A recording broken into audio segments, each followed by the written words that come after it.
The power of human connection. The missing piece to feeling alive again. If I told you that there is a habit more powerful than diet, sleep, or exercise for your long-term health, would you believe me? Well, what if I told you the human connection, your relationships with friends, family, even neighbors could add years to your life, protect your brain, and even lower your risk of disease? This isn't woo-woo, this is hard science.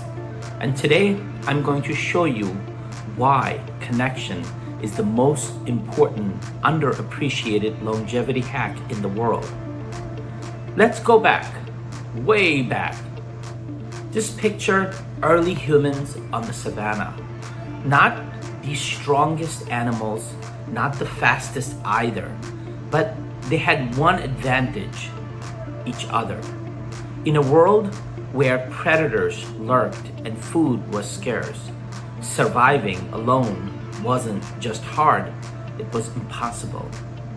So we evolved to connect, to read faces, to share food, to huddle for warmth and safety. Our brains actually changed for this purpose. The prefrontal cortex, the part of the brain that helps us understand others and manage relationships, grew larger than in any other species. We developed what scientists call mirror neurons, specialized brain cells that allow us to feel what others feel. When someone laughs, we smile. When someone cries, we ache. This is empathy at the neural level. And then there's oxytocin, often called the love hormone. It floods our system when we hug, when we hold hands, when we trust someone. It slows our heart rate, lowers stress, and tells the body you're safe, you're home. But here's the catch. When we don't have connection, when we are isolated or rejected, the brain lights up the same regions as when we experience physical pain. That's right, loneliness literally hurts. Why? Because for our ancestors, being alone meant danger. And so our biology evolved to treat social exclusion as a threat, just like hunger or injury. This is why social connection isn't just a nice to have. It's hardwired into our survival system. Connection isn't just emotional, it's deeply biological. It's the original medicine and one of the most powerful predictors of long-term health we have ever known. One of the most powerful studies in medical history didn't come from a lab. It came from watching people live. In 1938, researchers at Harvard began following the lives of 724 young men, some from privileged Harvard families, others from the toughest neighborhoods in Boston. Over time, their wives and children joined the study. Today, it's been going on for more than 85 years. They tracked everything: blood pressure, job satisfaction, brain scans, even video interviews. And after decades of data, what did they find? The single greatest predictor of health, happiness, and longevity wasn't how much money they made, wasn't how famous they were, wasn't their cholesterol level or IQ. It was the quality of their relationships. People who were more socially connected to family, friends, and community were happier, physically healthier, and lived longer, regardless of income, status, or genetics. And those who were isolated, they began to decline earlier, both mentally and physically. Their health faded faster, their memory declined sooner, and their lifespan was shorter. In fact, social connection has been shown to reduce the risk of early death by 50%. That's greater impact than quitting smoking. And it doesn't stop there. Connected people have stronger immune systems, catching fewer colds and recovering from illnesses faster. Their hearts are healthier, both emotionally and physically. They sleep better, they manage stress better, they're more resilient to life's curveballs. Why? Because your body isn't just listening to what you eat or how you move, it listens to your relationship. When you feel connected, your body releases protective neurochemicals, your inflammation drops, and your stress hormones stay in check. In contrast, chronic loneliness triggers a stress response that wears down your immune system, speeds up cellular aging, and increases your risk for nearly every chronic disease, from heart attack to Alzheimer's. So if you're doing everything right, eating clean, exercise, biohacking, but you are neglecting your social life, you're missing the one variable that could tip the scale toward true longevity. Connection isn't just a feel-good thing, it's a health intervention. It's a lifespan multiplier. And the best part? Unlike genes or expensive therapies, this one is available to everyone. It starts with a conversation, a check-in, a shared laugh. Your relationships could be your most powerful prescription. The question is, are you taking it daily? Think of your brain as a garden. Relationships are the sunlight. Without it, you wilt. People with close social bonds have lower rates of depression, reduced anxiety, and better memory. Isolation, on the other hand, literally shrinks your hippocampus, the memory center. Just one good conversation can spike dopamine and serotonin, the very chemicals that fight depression and boost focus. Ever had a rough day and felt instantly better after a phone call with a friend? That's no accident. Choose relationships to regulate your stress hormones. In fact, holding a loved one's hand has been shown to lower cortisol and reduce pain. Your immune system listens to your social life. Those who feel connected have fewer inflammatory markers and faster recovery from illnesses. Here's something wild, something that might just blow your mind. Your habits may not be entirely your own. Researchers from the Framingham Heart Study, one of the longest running studies in medical history, uncovered something fascinating.